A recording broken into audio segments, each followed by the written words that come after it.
ETF index mutual funds నేర్చుకుని stock మార్కెట్లో రాణించాలనుకుంటున్నారా? వెంటనే ఈ నెంబర్కి కాల్ చేయండి.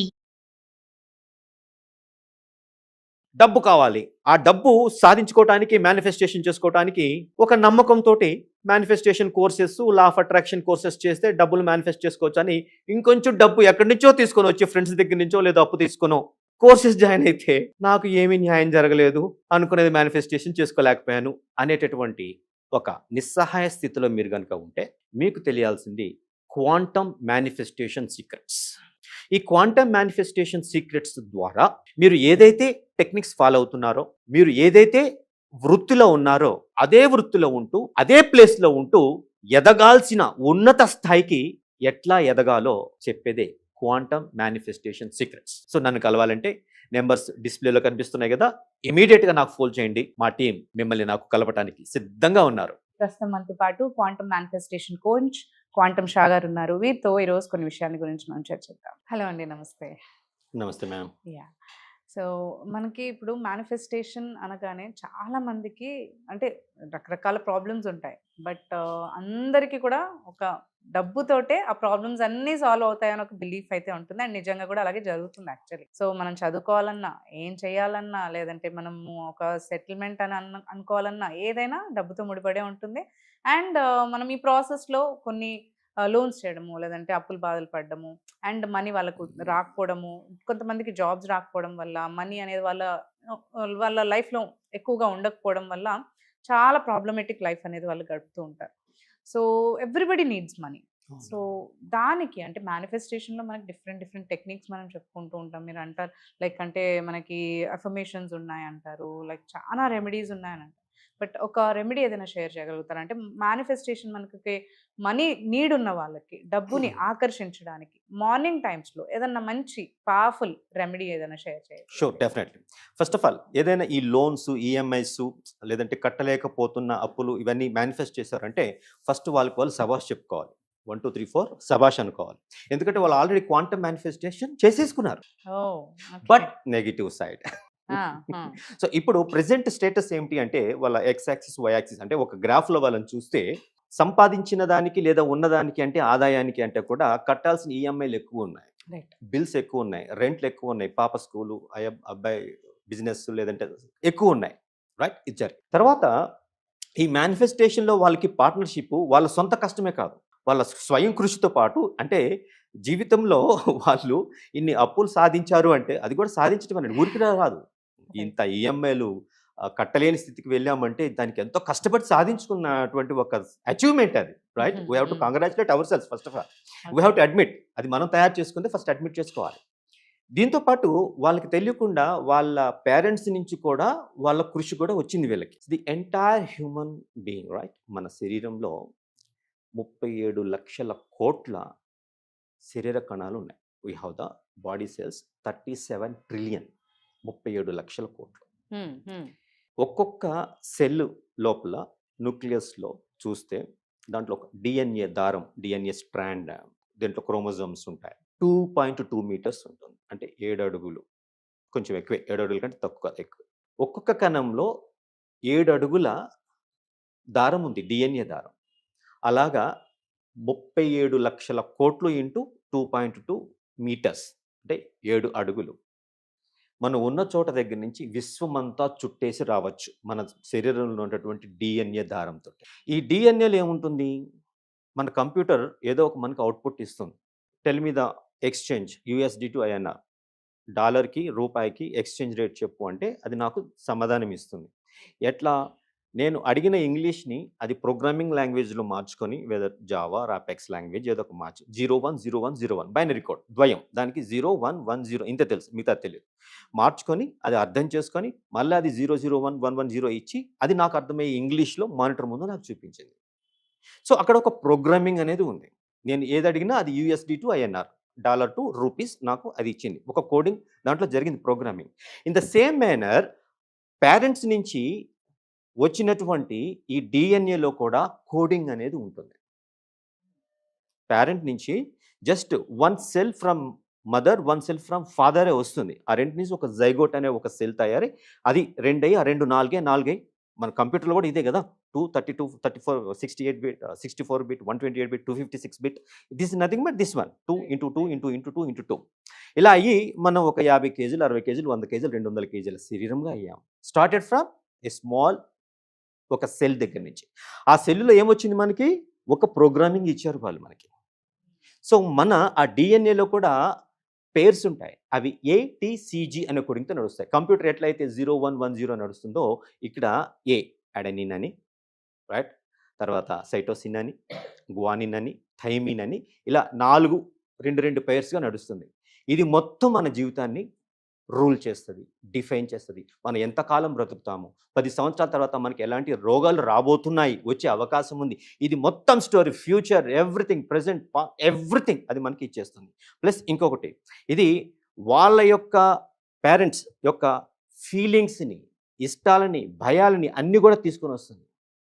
తర్వాత 800 కోట్ల ప్రజలకి మించి భూమి మీద ఉన్నారు. బట్ ఏ ఒక్కరి బ్రొటన వేలు ఇంకొకరి బ్రొటన వేలుతో కలవదు, ఏ ఒక్కరి కనుగుట్టు ఇంకొకరితో కలవదు. యూనిక్. 99.99999% అందరి జీన్స్ సేమ్. మిగతా 0.0001 మాత్రమే విశిష్టత, నాకు పక్క మనిషికి తేడా చూపించేది. ఆ విశిష్టత ఈ కోడింగ్లో ఉంది. ఏసిటిజి, ఏటీసీజీ, ఏజీసిటి, ఈ కపులింగ్లో, ఈ పేరింగ్లో ఉంది. ఒక్కొక్క సెల్లో 23 పేర్స్ ఆఫ్ క్రోమోజోమ్స్ మూవ్ అవుతూ ఉంటాయి. అవి మన కోడింగ్ని చెప్తా ఉంటాయి. అన్లెస్ అండ్ అంటిల్ మనం దాన్ని మార్చినంత వరకు, నేను మార్చినంత వరకు, నేను ఎన్ని రోజులు పొద్దున్న బ్రహ్మి ముహూర్తంలో లేచి, పొద్దున్నే లేచి నేను ఈ అఫర్మేషన్స్ మీకు ఇచ్చినా, మీరు పైకి చెప్తారు, నాలుగుతో చెప్తారు, పైకి మాట్లాడతారు, సబ్ కాన్షియస్ లెవెల్ వరకు చెప్తారు. సామెత ఉంది తెలుగులో, రామేశ్వరం వెళ్ళాను కానీ, బట్ కాన్షియస్ లెవెల్ ఇది జరుగుతుంది. కానీ డిఎన్ఏ వేరే ప్రోగ్రామింగ్లో ఉంది, డిఎన్ఏ వేరే ప్రోగ్రామింగ్ ఉంది. సో లోపల ఏదైతే ఉందో ఇది నేను విశ్వానికి చూపిస్తున్నాను. విశ్వము నన్ను అలా అర్థం చేసుకొని తనకి తాను అడ్జస్ట్ అయ్యి తదాస్తు అని నాకు ఎదురుగా వస్తుంది. నేను అనుకుంటున్నాను నేను డబ్బు సంపాదించలేను అని నా డిఎన్ఏలో వచ్చింది. మా నాన్నగారు కష్టాలు పడ్డారు, అప్పులు తీసుకున్నారు, అప్పులు తీర్చలేకపోయారు, ఎగ్జాంపుల్ చెప్తాను, తీర్చలేకపోయారు. అదంతా డిఎన్ఏలో నుంచి నాకు వచ్చేసింది. లోపల నాకు తెలియకుండా ఎక్కడో అంతరంగంలో నేను ఎంతో ట్రాన్స్లోకి తీసుకువెళ్ళి ఒక మనిషిని, ఓ పాస్ట్ లైఫ్ రిగ్రెషన్ అంటే గత జన్మలో ఏంటి అనేది తీసుకెళ్ళి అక్కడ ఉన్న భయాలను నేను తీసేంత వరకు కూడా అవి అతుక్కునే ఉంటాయి. వాడి పేరే ఐసి, ఇన్నర్ చైల్డ్, అపరిచితుడు. సో ఆ అపరిచితుడికి ఒక కోడింగ్ అనేది ఉంది. ఆ కోడింగ్ మాత్రమే సబ్ కాన్షియస్కి తెలుసు, అది మాత్రమే విశ్వానికి తెలుసు. సో నేను సంపాదించలేను, నాకు అప్పులు ఉన్నాయి, ఎంత సంపాదించినా తెలియకుండా మనం ఇంకా దాన్ని యాంప్లిఫై చేస్తున్నాం. రైట్. ఏ నెగిటివ్ అయితే వచ్చేసిందో దాన్ని తెలియకుండా ఇంకా యాంప్లిఫై చేస్తున్నాం. విశ్వం ఒకటే చేస్తుంది, ఏది ఉన్నా కూడా బాగుంది, వెరీ గుడ్ అంటది, తదాస్తు అంటది. ఆజ్ఞాపించారు కదా నేను దాన్ని చేసి పెడతా అంటది, రెండే అంటది. తదాస్తు అంటది, ఆజ్ఞాపించారు కదా నేను చేసి పెడతా అనేసి. సో మీకు ఇంక నేను కట్టలేకపోతున్నాను అనేసి కష్టాల మీద కష్టాలు, దుఃఖాల మీద దుఃఖాలు, ఏదైనా కూడా ఒకటిగా రావు. కష్టాలైనా, తర్వాత క్వాంటమ్ మేనిఫెస్టేషన్లో మనం చూడబోయే మిరాకుల్స్ అయినా, మిరాకుల్స్ కూడా ఒకటి రావు, 2 లేదా 3. ఎందుకంటే కష్టాలు కూడా ఒకటి రాదు. పిడుగు మీద పిడుగు అంటారు కదా, కష్టం మీద కష్టం. ఎట్లాగైతే ఇది ఉందో, చీకటిలో చీకటి, గాఢ చీకటి, వెలుగు కూడా ఇంకా వెలుగు, గొప్ప వెలుగు, అట్లాగే యాంప్లిఫై వస్తాయి. సో దీన్ని మనం తెలియకుండా ఈ థాట్స్లో, ఎక్కడో సబ్ కాన్షియస్ థాట్స్లో ఆ కోడింగ్ని యాంప్లిఫై చేస్తున్నాము. ఆ డిఎన్ఏని సేమ్గానే మెయింటైన్ చేశాము. కానీ నాకు మాత్రం అఫర్మేషన్స్ చెప్పాను, నేను లా ఆఫ్ అట్రాక్షన్ జాయిన్ అయ్యాను, నేను డబ్బులు పోగొట్టుకున్నాను, ఉన్న డబ్బులు కూడా పోగొట్టుకున్నాను, నాకు రాలేదు, ఇది పని చేయదు, నేను బ్యాడ్, అది బ్యాడ్, విశ్వం అంతా బ్యాడ్ అన్నట్టుగా అవుతుంది. సో ఇట్లాగే 2 క్యాండిడేట్స్ ఉన్నారు. 2 కూడా ఒకే పేరెంట్ నుంచి పుట్టారు, ఒకే తండ్రికి పుట్టిన మిస్టర్ గ్రాఫైట్ అంటే మిస్టర్ మిస్టర్ బొగ్గు, తర్వాత మిస్టర్ డైమండ్, వజ్రం, ఒకే తండ్రి నుంచి పుట్టారు. మిస్టర్ కార్బన్ అనేటటువంటి తండ్రి నుంచి పుట్టారు. అయితే ఈ డైమండ్ని అడిగాం, ఏంటి నువ్వు ఇట్లా అనేసి. నిన్నేమో ఒక రైల్లో ఫుల్ సెక్యూరిటీ తోటి అక్కడ బ్రిటిష్ వాళ్ళు తీసుకెళ్లారు నిన్ను. దాంట్లో వాడిన ఇంధనమేమో మీ తమ్ముడు మిస్టర్ బొగ్గుగని, ఆ బొగ్గుగనిని వాడుతూ వాడు కరిగిపోతూ ఉంటే నువ్వు ముందుకెళ్ళావు. నిన్ను తీసుకెళ్లి రాయల్ ప్యాలెస్లో పెట్టారు. ఇప్పటికీ కూడా ఎగ్జిబిషన్లో చూపిస్తున్నారు. ఇది కోహినూర్ వజ్రము, ఇండియా నుంచి వచ్చింది, మాకు గిఫ్ట్ ఇచ్చారని వాళ్ళు చెప్పుకుంటున్నారు. మన గిఫ్ట్ ఇవ్వబడ్డాము, తప్పలేదు అని చెప్పుకుంటున్నారు. సో నేను అడిగాను, ఇంటర్వ్యూ చేశారు, ప్రెస్ మీట్ పెడితే అప్పుడు డైమండ్ అంటున్నాను, మిస్టర్ డైమండ్, నేను నా తమ్ముడు మా నాన్న కార్బన్కే పుట్టాము, నా తమ్ముడిలో కూడా కార్బనే ఉన్నాడు. వంశం ఏదైతే వచ్చిందో అదే. నాలో కూడా కార్బనే ఉంది. కాకపోతే తేడా ఏంటి అంటే వాడు నార్మల్ మేనిఫెస్టేషన్ చేసుకున్నాడు. కార్బన్ బొగ్గుగాని ఏంటి అంటే నేను భూమి మీద మాత్రం ఉంటాను, సేఫ్‌గా ఉంటాను. పొద్దున్న 9కి ఆఫీస్‌కెళ్తా, సాయంకాలం 6కి వస్తా, నెలకి ఎంత వస్తది దాంతో నేను గడిపేస్తా చాలు. సేఫ్ గేమ్ ఆడుకుంటాను. తర్వాత నేను దేని నుంచి పుడతాను, దేని నుంచి అంటే జస్ట్ భూమి మీద ఏదో ఆకు నుంచి, అలముల నుంచి కుళ్ళిపోతే దాంట్లో నుంచి వచ్చేస్తే నాలో కార్బన్ అనేది వచ్చేస్తుంది. చాలు. అది నాకు చాలు అనుకున్నాడు. తర్వాత ఫ్రెండ్‌షిప్ ఎలా ఉంటుందంటే వాడు ముగ్గురు ఫ్రెండ్‌షిప్ ఉంటారు. రైట్. కార్బన్ ఎట్లా చేస్తుంది అంటే గ్రాఫైట్‌లో 3 బాండ్స్ ఉంటుంది. అది హెక్సాగనల్ షేప్‌లో. అంటే విడదీయటం ఈజీ. వాళ్ళ మధ్య ఏదైనా క్లాషెస్ వస్తే కూర్చొని సాల్వ్ చేసుకొని మళ్ళీ యూనిటీగా ఉండరు. ఓకే. ఐకమత్యంగా ఉండదు. కార్బన్ లోపల ఆ గ్రాఫైట్ లోపల విడిపోతారు. తర్వాత దాంట్లో ఎలక్ట్రాన్స్ ఉంటాయి. ఎలక్ట్రాన్స్ అంటే నెగెటివ్ చార్జ్. నెగెటివ్ చార్జ్ చుట్టూ తిరుగుతా ఉంటాయి. ఓహో గాసిప్స్ చేసుకుంటా తిరుగుతాయి. రైట్. సో దాంతో వాళ్ళ టైం వేస్ట్ అయిపోతుంది. విడిపోతున్నారు. వాళ్ళు బొగ్గులుగా మిగిలిపోతున్నారు. వాళ్ళని వాడుకొని బ్యాటరీలో మైనస్ ప్లస్ మనం లైట్ తీసుకుంటున్నారు మిగతా వాళ్ళు. వాళ్ళు ఏమనుకుంటారంటే నన్ను కరేపాకులాగా విషం వాడుకుంటుంది. నన్ను వాడుకొని వాళ్ళేమో లైట్ తీసుకుంటున్నారు. నన్నేమో కరేపాకులాగా పక్కన పడేస్తున్నారు అనేసి. డైమండ్ విషయానికి వస్తే ఏమంటుందంటే భూమి మీద కాదు, నువ్వు కొంచెం ప్రిపేర్ అవ్వాలి. ఇప్పటి వరకు ఒక వంశం వచ్చింది. తాత నుంచి బొగ్గు వచ్చింది, తండ్రి నుంచి బొగ్గు వచ్చింది, తర్వాత మనోడు బొగ్గు అవుతాడు బొగ్గు. ఇలా కాదు నేను ఒక వజ్రంలాగా తయారవ్వాలి. తర్వాత తరాన్ని మార్చాలి. తర్వాత విశ్వానికి కళ్యాణంగా ఉండాలి. విశ్వానికి నేను ఏదైనా ఇవ్వాలి, ఏదైనా సాధించాలి అనేసి ఆ ఉద్దేశంతో దీనికి అవసరమైతే నేను బ్రహ్మముహూర్తంలో కూడా లేస్తానన్నట్టుగా భూమి పొర నుంచి మ్యాంటిల్ అంటాం. కొన్ని కిలోమీటర్ల లోపల అగ్నిపర్వతాలకి లావా ఎక్కడి నుంచి అయితే వస్తుందో అగ్నిపర్వతంలో లావా అక్కడ ఉంటాడు డైమండ్. నేను వాడిని తీసుకెళ్ళి అక్కడ ట్రైనింగ్లో పెడితే ఆ వేడిలో ఎంతసేపు అయినా ఉండగలుగుతాడు. బ్రహ్మముహూర్తంలో లేవమంటే లేస్తాడు. ఈ అఫర్మేషన్స్ ఇలా చేయమంటే చేస్తాడు. ఆ తట్టుకుంటూ తర్వాత దీనికి ఇన్సులిన్ వస్తుంది. ఇక్కడ బొగ్గు ఏంటి, తండ్రి నుంచి షాక్ కొడుకు వచ్చింది, కొడుకు నుంచి మనవడికి షాక్ వెళ్ళింది. కండక్టర్ కదా, కార్బన్ కండక్టర్గా ఈ కరెంట్ ఇక్కడ నుంచి ఇక్కడ ప్రవాహకంగా వాడతాం. కానీ డైమండ్ వస్తే ఏంటంటే ఆ షాక్ని వాడు తీసుకొని బయట ఆపేస్తాడు, లోపల రానివాడు డైమండ్. సో నాతో చాలు, ఈ తరంతో నేను దీన్ని ఆపేస్తున్నా, దీన్ని ముందుకు తీసుకెళ్ళాను. మురారి సినిమాలో మహేష్ బాబుకి ముందు తరాలు 7 తరాలు, ఆ తరం వాళ్ళ వంశంలో ఒకటి చనిపోతారు. బ్రిటిష్ వాళ్ళకి ఏదో సంథింగ్ అమ్మవారి విగ్రహం చూసినటువంటి వాళ్ళందరూ బొగ్గులు, కార్బన్ నుంచి వచ్చిన బొగ్గులు. మహేష్ బాబు వజ్రం, దాంట్లో కార్బనే ఉంది, దీంట్లో కార్బనే ఉంది. కాకపోతే ఇక్కడ నేను సంకల్పం తీసుకుంటున్నాను అని లోపల డిఎన్ఏ ప్రోగ్రామింగ్ మార్చేసుకుంటాను. ఆ అఫర్మేషన్స్ జస్ట్ చెప్పేస్తే సరిపోదు. ఎట్లా చెబితే ఆ డిఎన్ఏ స్ట్రక్చర్ మారుతుంది అది మనకు తెలియాలి. That is the secret. ఎప్పుడు చెప్తే రైట్. ఇప్పుడు నేను మిమ్మల్ని అడిగి ఇక్కడ చెయ్యి పెట్టండి, మీ నిశ్వాస ఎంత దూరం వరకు వెళ్తుందంటే మీరు ఏదో చెప్తారు, 2 అంగుళాలు 3 అంగుళాలు 4 అంగుళాలు. నేను కొన్ని టెక్నిక్స్ చెప్తాను, అప్పుడు మీ నిశ్వాస ఇంకా 1 అడుగు వరకు వెళ్తుంది. ఇంకా మీరు బాగా ప్రాక్టీస్ చేస్తే ఇంకా వెళ్తుంది. ఈ నిశ్వాస ఎంత దూరం వెళ్ళగలుగుతుందో దానంతట అది, ఫోర్స్ఫుల్ కాదు, దానంతట అది ఆటోమేటిక్గా అంతగా మీ క్వాంటమ్ మేనిఫెస్టేషన్ ఫాస్ట్గా జరుగుతుంది. మీన్స్ డిఎన్ఏని అంతగా ప్రోగ్రామ్ చేసుకోగలుగుతున్నారు. అందుకే కదా గురువు యొక్క ఆవశ్యకత. లేదంటే ఈ రోజుల్లో మనకి యూట్యూబ్ యూనివర్సిటీలు, వాట్సాప్ యూనివర్సిటీలు చాలా ఉన్నాయి. ఏది కావాలంటే అది దొరుకుతుంది. జస్ట్ డిస్ట్రాక్షన్, డైవర్షన్, అసలు లక్ష్యం నుంచి పక్కకి తీసుకెళ్ళటానికి. సో గురువు అనేవాడు ఏంటి అంటే వాడు అధ్యయనం చేస్తాడు. కమింగ్ టు మీ, నాకు క్వాంటమ్ మేనిఫెస్టేషన్ అంటే ఈ క్వాంటమ్ ఫిజిక్స్ మాన్యువల్స్ మనకి పురాతన గ్రంథాల్లో దొరుకుతాయి. హీబ్రూ భాషలో ఉన్నటువంటి తోరా, అరబీ భాషలో ఉన్న ఖురాన్, సంస్కృతంలో ఉన్నటువంటి వేదాలు, గీత, భగవద్గీత, బ్రహ్మసూత్రాలు, శివసూత్రాలు, పతంజలి యోగ సూత్రాలు వీటిలో ఉన్నాయి. సో వీటిని నేను రీసెర్చ్ చేయడానికి సంస్కృతం నేర్చుకున్నాను, అరబీ నేర్చుకున్నాను, హీబ్రూ నేర్చుకున్నాను. రోజు నేను నేర్చుకుంటానే ఉంటాను, నిరంతరం నేర్చుకుంటానే ఉంటాను. నేను ఆచరిస్తాను. ఏది నాకు బాగా అనిపించిందో నేను చెప్తూ ఉంటాను. సో మనం కూడా ఏదో కోర్స్ అంటే 1 వీక్ ఇచ్చేసి పక్కన పెట్టేయటం కాదు. యోగా క్షేమ, నప్రాప్తస్య ప్రాప్తం యోగం, అంటే సాధించడం యోగం. దాన్ని నిలబెట్టుకొని మళ్ళీ ఇంకా కాంపౌండ్గా పెరుగుతూ వెళ్ళటం క్షేమం. లేనిది రావటం యోగా. జస్ట్ అంతవరకే యోగా, దట్ ఈస్ యోగా. ఉన్నది నిలబెట్టుకొని ముందుకు ఇంకా పెరుగుతూ అభివృద్ధి చెందడం అనేది క్షేమం. ఈ 2 ఉండాలంటే నేను వాళ్ళని వదలకూడదు, వాళ్ళు నన్ను వదలకూడదు. సో కంటిన్యూస్గా జర్నీ జరుగుతూనే ఉంటుంది. బేసిక్ లెవెల్, అడ్వాన్స్ లెవెల్, ఇంకా ముందు కాకూడదు.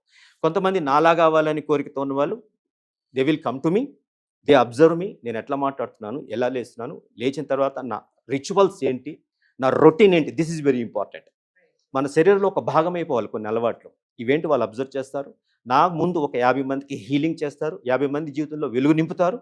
ఆ తర్వాత నేను సర్టిఫై చేస్తాను, yeah you can also go on your own, వెలుగు నింపుతా పో. సో ఈ విధంగా క్వాంటమ్ మేనిఫెస్టేషన్.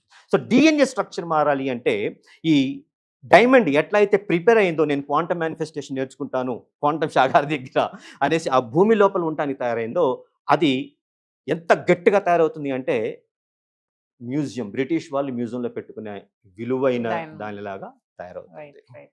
డైమండ్ ప్రతిరోజు పొద్దున్నే చేసుకునే affirmation this one, I am ready to be prepared. నేను సిద్ధంగా ఉన్నాను, విశ్వం నాకు ఏమి నేర్పిస్తుందో.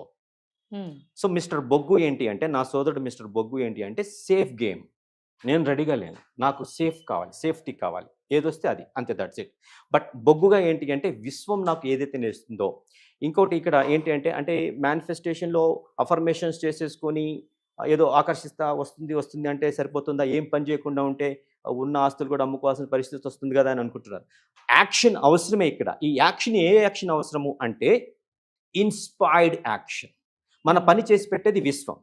సో ఆ విశ్వం మన పని చేయి పెట్టడానికి దానికి ఏం అవసరమో ఆ యాక్షన్ మాత్రమే మనం చేయాలి. సో ఇక్కడ కర్మ సిద్ధాంతం అనేసి భగవద్గీతలో కర్మ ఫల, మా కర్మ ఫలహేతు భూహు అంటే కర్మ ఫల. దీన్ని కాజ్ అండ్ ఎఫెక్ట్ అని క్లాసికల్ ఫిజిక్స్గా మార్చేశారు తరతరాల నుంచి. యాక్చువల్ అది quantum physics. Become the effect, that is the work. నీకేది కావాలో అది నువ్వు అయిపో. తత్వం అసి, నువ్వు అయిపోయి ఉన్నావు, దానికి మళ్ళీ యాక్షన్స్ ఏం అవసరం లేదు. తత్వం అసి. సో అర్జునుడికి కూడా కృష్ణుడు చూపించింది క్వాంటమ్ ఫిజిక్స్. సో ఎవరైతే ఈ ద్రోణాచార్యుడు, భీష్ముడు వాళ్ళతో నేను యుద్ధం చేయలేను అని నువ్వు అంటున్నావో వాళ్ళందరినీ ఆల్రెడీ నేను చెప్పేశాను. నిహతా పూర్వం ఇవ వయమేవ ఏతే నిమిత్త మాత్రం భవ సవ్యసాచి. ఆల్రెడీ వాళ్ళు అయిపోయారు, చూడు కావాలంటే చూపించాడు అనమాట. ఫ్యూచర్ని చూపించాడు. ఈ టైం లైన్ని దాటి పైకి వెళ్ళటమే క్వాంటమ్ ఫిజిక్స్. సో విశ్వరూపం, నార్మల్ రూపం, స్వరూపం టు విశ్వరూపం ఈజ్ క్వాంటమ్ ఫిజిక్స్ చేశాడు. సో ఇక్కడ డైమండ్ చేసిన అఫర్మేషన్స్, కృష్ణుడు అర్జునుడికి చెప్పిన అఫర్మేషన్స్ ఏంటి అంటే I am prepared, whatever the universe is teaching me to become, I am ready for that, and I have already attained whatever I want to become. నేను పొందబోతున్నాను రాబోతున్నాను అంటే అది పాజిటివ్ కాదు. విశ్వానికి కన్ఫర్మేషన్ చేస్తున్నావు, నువ్వు వేరు నేను వేరు, నువ్వు వేరు నేను వేరు, నువ్వు వేరు నేను వేరు. విశ్వానికి మనం ఇవ్వాల్సిన కన్ఫర్మేషన్ ఎస్, అది నేను ఒకటే. సో ఇప్పుడు మనకి అప్పులు పోయాయి అంటే విశ్వానికి ఏం చెప్తుంది, అప్పులే కనిపిస్తాయి, ఇంకా డబల్ వెళ్తాయి. ఇప్పుడు మనకు కావాల్సింది ఏంటి, -10 lakhsలో ఉన్నాం, 10 లక్షల అప్పుల్లో ఉన్నాం, నాకు 20 lakhs అప్పు రావాలి, +20 అంటే ఇక్కడ 10 లక్షలు ఇచ్చేస్తే ఇంకా 10 లక్షలు నా చేతిలో ఉంటాయి. సో ఇప్పుడు ఆ 20 లక్షల మీద మనం మైండ్ పెట్టాలి. This is what we call frequency. Presently మనం -10 ఫ్రీక్వెన్సీలో ఉన్నాం, -10 హెడ్స్లో ఉన్నాం మనం. సో మనం ఇమీడియట్గా షిఫ్ట్ అవ్వాల్సింది ఏంటంటే 20 హెడ్స్. దానికి ఒక ఫిగర్ రాసుకోండి. ఇప్పుడు నేను ఎంత అప్పులు ఉన్నాను, 10 లక్షలు. సో -10 లక్షల హెడ్స్ నాది. ఇప్పుడు వైబ్రేషన్ నేను మార్చుకుంటే తప్ప అది నాకు రాదు. నేను ఎంతకాలం పూజలు చేసి అఫర్మేషన్స్ చేసి మంచినీళ్ళు, no, it's not going to happen. డిఎన్ఏలో స్ట్రక్చర్ మారాలి. ఆ డిఎన్ఏలో స్ట్రక్చర్ నమ్మాలి. అది ఎస్ 20 లక్షలు నా దగ్గర ఉన్నాయి నమ్మాలి. సో నా హెడ్జ్ ఈజ్ 20 lakhs హెడ్జ్ అనేది రాసుకొని దానికి డిఎన్ఏ లెవెల్లో పంపిస్తే, అంటే ఒక ప్యాటర్న్ ఉంది, ఒక మెడిటేషన్ ఉంది, క్వాంటమ్ మెడిటేషన్. ఆ క్వాంటమ్ మెడిటేషన్ చేసి ఆ స్టేట్లో కనుక అలా అనుకున్నాము అంటే ఖచ్చితంగా ప్రతిరోజు అలా అనుకున్నారంటే ఖచ్చితంగా it is going to happen. పొందబోతున్నాను కాదు, ఐ హ్యావ్ ఆల్రెడీ అటైన్డ్. ఆ 20 లక్షలు నా దగ్గర ఉంటే నేనేం చేయబోతున్నాను, వాడికి ఫోన్ చేసి సెటిల్మెంట్ అడుగుతున్నాను. 10 లక్షలు నేను అప్పున్నాను కదా, రాబోతున్నాను. తర్వాత మిగతా 10 లక్షలు దూర ప్రయాణానికి వెకేషన్ టూర్కి వెళ్తున్నాను. సో ఫోన్ చేస్తాను, ఎంత ఉంది, ఫ్లైట్ ప్యాకేజెస్ ఎలా ఉన్నాయి, ఈ విధంగా నేను చేస్తాను. You have to become that. Thank you అండి, thanks for sharing information. Thank you so much. నమస్తే.